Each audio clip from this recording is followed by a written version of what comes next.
To use natural display setting on Samsung Galaxy S25 Ultra, swipe down from the top right corner of the screen to open up the quick settings panel.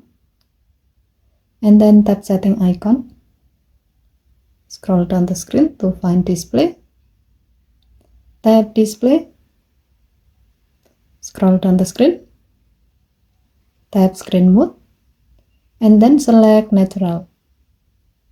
When you set the screen mode on your phone to natural, it will give you softer, more realistic colors, which can be easier on the eyes and better for tasks needing color accuracy.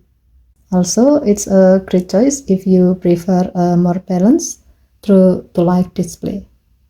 Okay, thank you for watching. Please help to like and subscribe. Have a nice day.